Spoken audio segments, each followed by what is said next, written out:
Olá! Com a graça e permissão do nosso Pai Criador, estamos de volta na sabedoria dos ensinos de Jesus, dos Espíritos, dos mentores e colaboradores desse trabalho. Nosso enfoque desta série de episódios se concentra nas leis morais. E estamos só começando com uma reflexão sobre a lei natural, que é a primeira delas. Lembrando que as leis morais estão na parte terceira de O Livro dos Espíritos, questões 614 a 919. Hoje, nosso concurso será a questão 628. Vamos ao contexto? Kardec pergunta que por que a verdade não foi sempre posta ao alcance de toda a gente? Os Espíritos respondem que tudo vem a seu tempo. A verdade é como a luz, o homem precisa habituar-se a ela pouco a pouco, do contrário, fica deslumbrado. Na época de Jesus, como já falamos em episódio anterior, se utilizava de parábolas e que, para os incrédulos, são, sem dúvidas, imagem, mas ainda assim, mística se torna que não ultrapassem os limites do verossímil. Jesus as compunha as suas parábolas sem engenhosidade, no intuito de que se fosse achado um sentido oculto, mas sim com os hábitos mais vulgares da vida e as adaptava aos costumes e ao caráter do povo a quem falava para atingir o maior número de pessoas possíveis. Dentro dessa enchente de informações, que pelo que sabemos das leis que na antiguidade alguns indivíduos possuidores do que eles próprios consideravam uma ciência sagrada e da qual faziam mistério para que aos seus olhos eram tidos por profanos. Assim, podemos dizer que a árvore que produz maus frutos não é boa e a árvore que produz bons frutos não é má. Guardai-vos dos falsos profetas que vêm ter convosco coberto de peles de ovelha, que por dentro são lobos rapazes. João, em sua Epístola 1, capítulo 4, versículo 1, nos adverte para que não creiamos em qualquer espírito. Experimentemos se os espíritos são de Deus, porquanto muitos falsos profetas se têm levantado no mundo.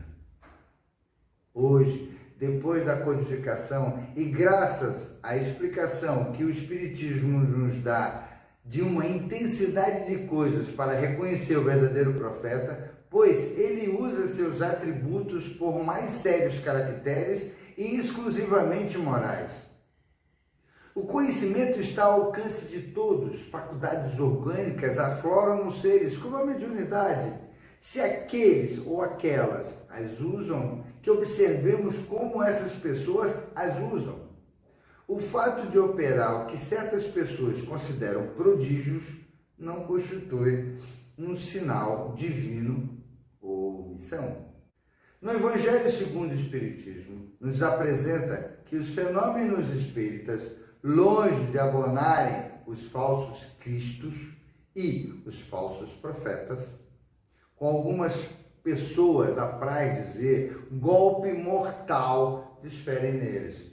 Não peçais ao Espiritismo em prodígios, nem milagres, porquanto formalmente declara que não os opera. Do mesmo modo que a física, a química, a astronomia, a geologia revelam leis do mundo material, o Espiritismo revela outras leis conhecidas, as que regem as relações do mundo corpóreo com o mundo espiritual. Leis que, tanto quanto aquelas outras da ciência, são as leis da natureza. Facultando a explicação de certa ordem de fenômenos incompreendidos até o presente, o Espiritismo destrói o que ainda restava do domínio do maravilhoso.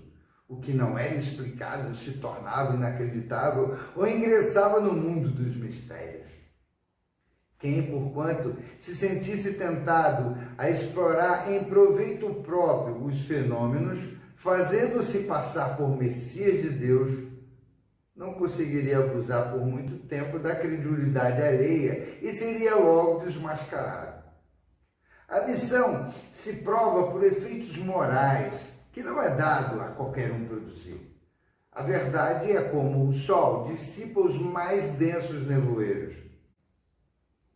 Os Espíritos ressaltam que o que conheceis das leis que regem os fenômenos espíritas, deveis compreender que esses indivíduos apenas recebiam algumas verdades esparsas dentro de um conjunto equívoco e, na maioria dos casos, emblemático.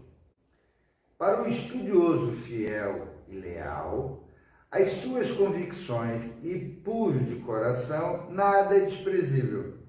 Nenhuma tradição, filosofia ou religião, isso porque há os germes de grandes verdades, por mais que pareçam contraditórios, tem seu fundamento. Queridos e amados irmãos, sejamos profetas, mas sem extremismo, sem fanatismo. Não sejamos senhores da verdade, visto que a verdade, além de nos libertar, pertence a Deus. Sejamos mansos, pacíficos e conhecedores da palavra de Jesus, para que assim, com Ele, possamos alentar nossos irmãos aflitos, desanimados, sem esperança, que vão ao nosso encontro buscar uma palavra de conforto e sabedoria. Emanações de sabedoria, concórdia e amor de Deus, de Jesus e dos mentores desse trabalho. Até o próximo episódio. Paz e luz.